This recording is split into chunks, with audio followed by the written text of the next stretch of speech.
What if season 2 का episode 2 हमें मिलाता है एक यंग पीटर क्विल से, जिसे योंडू ने अपने साथ रखने की जगह डिलीवर कर दिया था ईगो को। एंड इस छोटे से चेंज ने उसकी लाइफ को टोटली चेंज करके रख दिया। लेकिन साथ ही में क्योंकि ये 1988 है जहाँ पर असेंबल होती है एक पुरानी अवेंजर्स की टीम, तो इस एपिसोड में है बहुत सारे हिडन डिटेल्स और ईस्टर एग्स जिन्हें बताऊंगा मैं इस वीडियो में। Hi super fans, I am Swapnil and ये है व्हाट इफ के सीजन 2 का episode 2, what if Peter Quill attacked Earth's mightiest heroes का ब्रेकडाउन, जहाँ मैं बताऊंगा सभी hidden details and Easter eggs भी। So without wasting any more time, let's begin the video.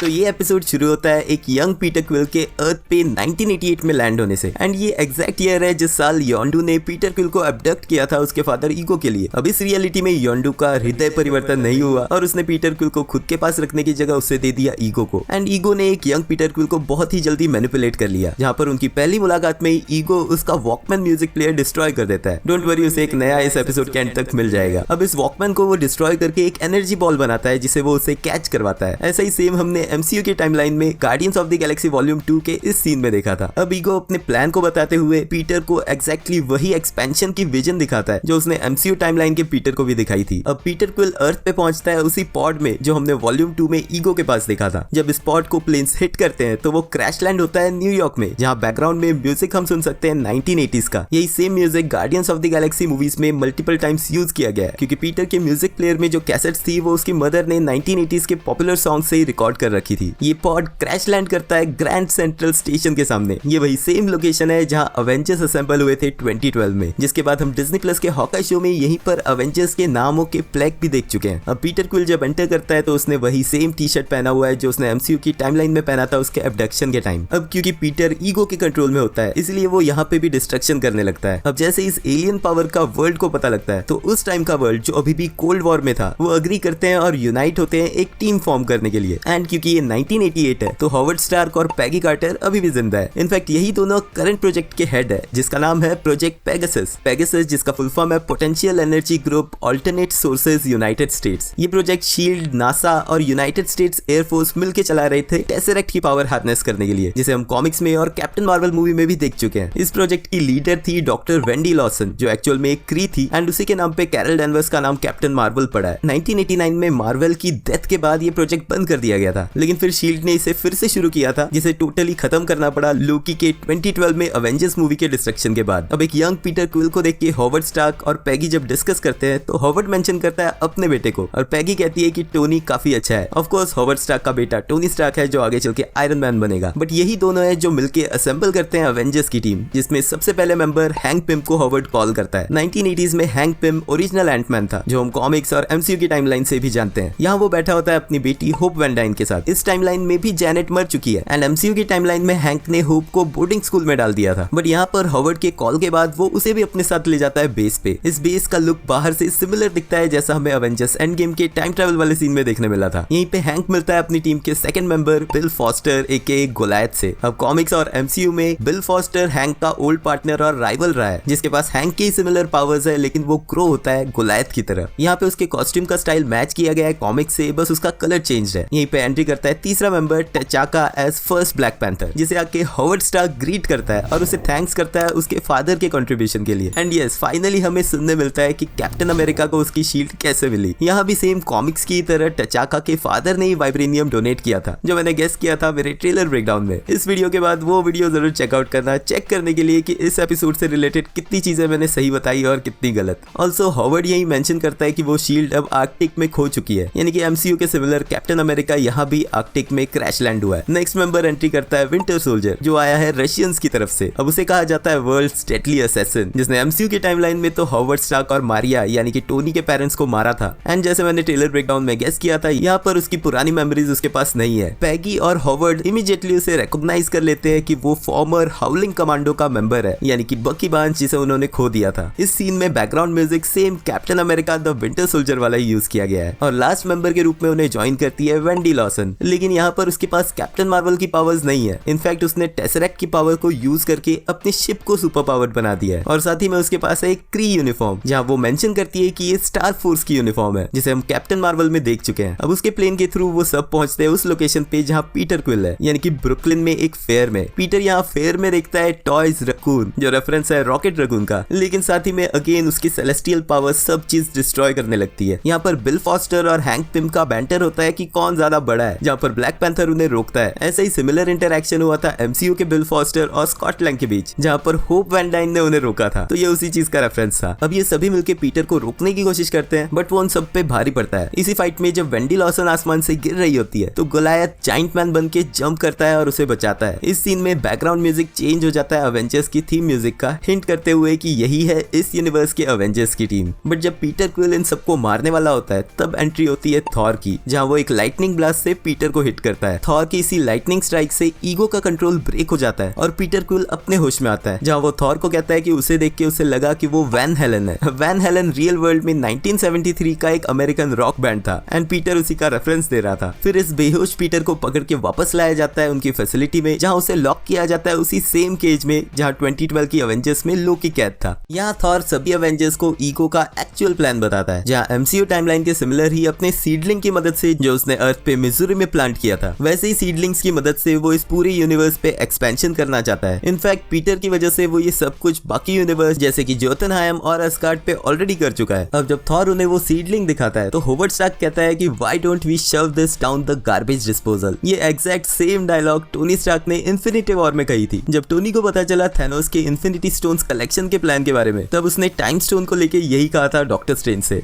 If Thanos needs all 6, why don't we just stick this one down the garbage disposal? No can do. लेकिन इस room के बाहर एक young hope van dine उसके Walkman में song सुनते हुए hang Pym के चुराए हुए की कार्ड से सारे डोर अनलॉक करती हुई पहुंचती है पीटर क्विल वाले चेंबर में। यहाँ होप भी वॉकमैन पे गाने सुनते हुए बिल्कुल उन्हें लाउडली गाती है, जैसे अवेंजर्स एंड गेम में पीटर क्विल करते हुए दिखा था। लेकिन फिर इन्हीं गानों की वजह से होप और पीटर के बीच बॉन्ड होता है एंड फिर वॉकमैन की स्टोरी सुन के उसे पता चलता है कि पीटर भी एक ह्यूमन ही है जो एक्चुअल में सिर्फ अपने घर मिजोरी में जाना चाहता है। वो हैंक पिम से चुराए पार्टिकल्स यूज करके उस चेंबर को श्रिंक करती है, फिर अपनी हेयर पिन से उसे अनलॉक करती है और फिर इसे वापस लार्ज साइज का करके अपना वॉकमैन उसे देख के भागने देती है। फिर हमें दिखता है ट्रेलर का वो सीन जहाँ पर सभी अवेंजर्स एक साथ खड़े हैं, जैसे मैंने कंपेयर किया था अवेंजर्स के लोकी को डिफीट करने के बाद वाले सीन से। एंड यहाँ जैसे मैंने कहा था कि उनके सामने ऐसा ही कोई हो सकता है, वो होती है होप वैन डाइन। अब अवेंजर्स आपस में बहसते हैं कि पीटर को मारना चाहिए या उसकी हेल्प करनी चाहिए। ये सीन सिमिलर दिखता है 2012 की अवेंजर्स के इस सीन के। यहाँ पर हॉवर्ड स्टार्क थॉर को लाइटनिंग बॉय बुलाता है और थॉर उसे मुस्टैच मैन, यानी कि टोनी स्टार्क के सभी सुपर हीरोज को मल्टीपल निकनेम्स देने की आदत उसे यही उसी के फादर से मिली है। वहीं यूनिवर्स में दूसरी तरफ जब ईगो पीटर के पॉड के डैमेज होने के बाद उसे कांटेक्ट नहीं कर पाता तो इवेंचुअली वो अर्थ पे खुद आता है। अब आधी टीम पीटर को बचाने जाती है उसकी हेल्प करने के लिए और वहीं दूसरी तरफ आधी टीम जाती है ईगो को रोकने। अब ईगो अपनी पावर्स से क्रिएट करता है रॉक की आर्मी जो उसी की तरह दिखते हैं। ऐसा ही सिमिलर हमने guardians of the Galaxy volume 2 में भी देखा था। यहाँ पर पेगी कार्टर, टचाका, गोलायथ और थॉर मिलके भी उसे रोक नहीं पाते। वहीं दूसरी तरफ हैंक पिम और वेंडी लॉसन पहुंचते हैं मिजोरी में पीटर की मदर की ग्रेव पे, जहां हैंक पिम उसे कन्विंस करने की कोशिश करता है, बट छुप के विंटर सोल्जर उसे मारने की तैयारी में होता है, जो सब वो कर रहा है अपने हैंडलर के ऑर्डर्स पे। यानी कि सिमिलर स्टोरी जो हम एमसीयू में विंटर सोल्जर की देख चुके हैं उसी तरह। लकीली उसके कन्वर्सेशन को हैक कर लेता है हॉवर्ड स्टार्क, जो उसे याद कराने की कोशिश करता है उसकी रियल लाइफ, जहां वो उसका नाम बक्की भी कहता है, जो सुन के विंटर सोल्जर चौंक जाता है, सिमिलरली जैसे एमसीयू में हमने देखा है। एंड जब हॉवर्ड मेंशन करता है स्टीव रॉजर्स को, तब बक्की अपने ट्रांस को ब्रेक करता है और हैंडलर के कहने के बावजूद पीटर को शूट नहीं करता है। एंड इसी सब के बीच हैंक पिम पीटर को कन्विंस कर लेता है उसकी मदद करने को, ताकि वो लोग मिलके ईगो को रोक सके। बट यहाँ पर ईगो की पावर्स इतनी स्ट्रांग हो जाती है कि वो खुद ही बेस से सीडलिंग चुरा लेता है। बट तभी पीटर और हैंक पिम वहां पहुंच जाते हैं और पीटर ईगो को रोकने की कोशिश करता है। बट जब उनके कन्वर्सेशन के बीच पीटर को पता चलता है कि ईगो ने ही उसकी मदर को मारा है, तो वो इंस्टेंटली ईगो को मारने के लिए रेडी हो जाता है। यही सेम चीज एमसीयू में पीटर क्विल ने भी की थी। अब ईगो को हराने के लिए पीटर क्विल इस सीडलिंग की पावर्स को एब्सॉर्ब करता है और खुद ही डिक्लेयर करता है खुद को स्टार लॉर्ड, जिसके बाद इसी पावर को यूज करके वो ईगो को डिस्ट्रॉय कर देता है। यहाँ पे पीटर जिस तरह से अपनी पावर्स यूज करता है वो सिमिलर दिखता है जापानीज एनिमे यू यू हाकुशो की स्पिरिट गन पावर जैसे। लेकिन यही वो मोमेंट है जहाँ पर इस ऑल्टरनेट यूनिवर्स की रियलिटी को मिल जाता है उनका स्टार लॉर्ड। अब इस बैटल के खत्म होने के बाद विंटर सोल्जर गायब हो जाता है, सिमिलरली जैसे captain America the winter soldier की एंड में वो डिसअपीयर हो गया था अपनी अलग लाइफ शुरू करने। लेकिन बाकी पूरी टीम इकट्ठी होती है हैंक पिम के घर में, जिसे हम पिछली एंटमैन मूवीज में देख चुके हैं। यहीं पे वेंडी लॉसन अपनी कैट गूज को देती है पीटर क्विल को, एंड गूज को तो हम सब ऑलरेडी जानते ही हैं। और जब थॉर उन्हें बताता है ईगो के प्लेनेट के बारे में, तो वो सभी रेडी हो जाते हैं एपिसोड के एंड में ईगो के प्लेनेट को डिस्ट्रॉय करने जाने के लिए। एंड इस फाइनल सीन में हमें 1988 की कंप्लीट अवेंजर्स टीम एक साथ देखने मिलती है, जहां फिर से बैकग्राउंड में बजता है अवेंजर्स का थीम म्यूजिक, जहां पर ये एपिसोड खत्म होता है। तो इस एपिसोड की ending guardians of the Galaxy तो नहीं बनाती, लेकिन पीटर क्विल स्टार लॉर्ड जरूर बनता बनता है और साथ ही में उसे मिलती है उसकी खुद की एक टीम और पीटर क्विल को मिलती है एक हैप्पी एंडिंग। तो ये था व्हाट इफ सीजन 2 का एक एक्शन पैक्ड एपिसोड 2। इस वीडियो में इतना ही। कल आएगा episode 3 what if happy Hogan save Christmas and उसका ब्रेकडाउन देखने के लिए चैनल को सब्सक्राइब जरूर कर लेना। ऑल्सो अगर वीडियो एंड तक देख रहे हो तो लाइक भी कर देना क्योंकि वो एकदम फ्री है। मिलते हैं नेक्स्ट वीडियो में।